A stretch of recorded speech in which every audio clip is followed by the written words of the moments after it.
শহর কিংবা গ্রামে এখনো নানাভাবে যৌন হয়রানির শিকার নারীরা।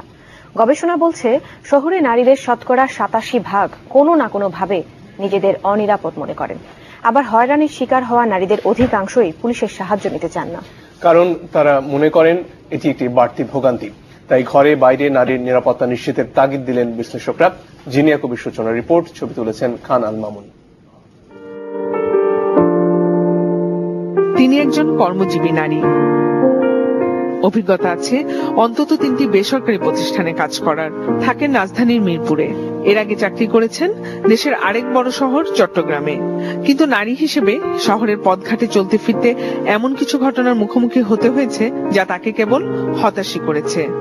আমি তখন চিটাগংয়ে ছিলাম, প্রচন্ড শীত, শাল দিয়ে গা মাথা পুরো পেঁচানো আমার। তো আমি বাসের পেছনে যাচ্ছি রিক্সায়, হঠাৎ করে দুটো হাত এসে আমার পেছনে আমার কোমরটাকে চেপে ধরলো। খুব একটা চিৎকার করে উঠলাম। আমি পিছনে তাকালাম, প্রত্যেক রিক্সায় আরোহী আছে, কেউ কিচ্ছু দেখেনি। হাজার হাজার মানুষের সামনে যেখানে আমি নিরাপদ না, সেখানে কার কাছে নিরাপত্তা চাইব? বেশিরভাগ ক্ষেত্রেই হয়রানির শিকার হওয়া নারীদের গল্পগুলো মিলিয়ে যায় অন্ধকারে। গার্মেন্টস কর্মী নারীর অভিজ্ঞতাও ভিন্ন কিছু নয়। আমার বস আমাকে কাজ বোঝানোর ক্ষেত্রে বা কাজের যে কোনো সূত্র ধরে আমার কাছে আসেন, আর বসকে আমরা কিছু বলতেও পারি না, কারণ বসকে বলতে গেলে হয়তো আমার চাকরি থাকবে না, অথবা অন্য কোনো ঝামেলা আমাকে ফেলে দেবে।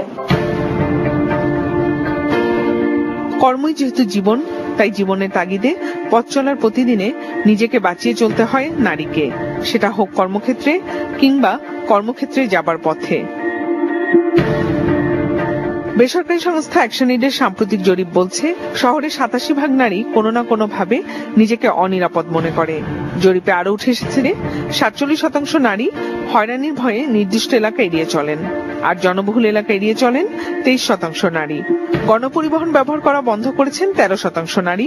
85% নারী বলেছে যে আমরা শিকার হওয়ার পরে আমরা পুলিশের কাছে যেতে চাই না। তখন আমরা বললাম যে কেন? বললেন যে ওখানে গেলে দ্বিতীয়বারের মতন হয়রানির শিকার হতে হয়। এই যে বিষয়টা, এটা নিয়ে নারী পুরুষ উভয়কে সচেতনভাবে এটার বিরুদ্ধে একটা রীতিমতো লড়াই চালিয়ে যেতে হবে। দেশের স্বাধীনতা ও সার্বভৌমত্বের প্রতীক এই সংসদ ভবন। সংসদের স্পিকার, সংসদ নেতা, উপনেতা, এমনকি বিরোধী দলীয় নেতা সবাই নারী। শুধু তাই নয়, সংসদের যে ৩৫০ আসন, তার মধ্যে 50টি আসন শুধু নারীদের জন্যই সংরক্ষিত। কিন্তু তারপরেও দেশের প্রাণকেন্দ্র এই রাজধানী ঢাকা শহর কতটা নারী বান্ধব, সেই প্রশ্ন কিন্তু থাকবেই। জিনিয়া কবির সূচনা, চ্যানেল 24, ঢাকা। কেবল বাইরে নয়, ঘরেও নিরাপদ নয় নারী।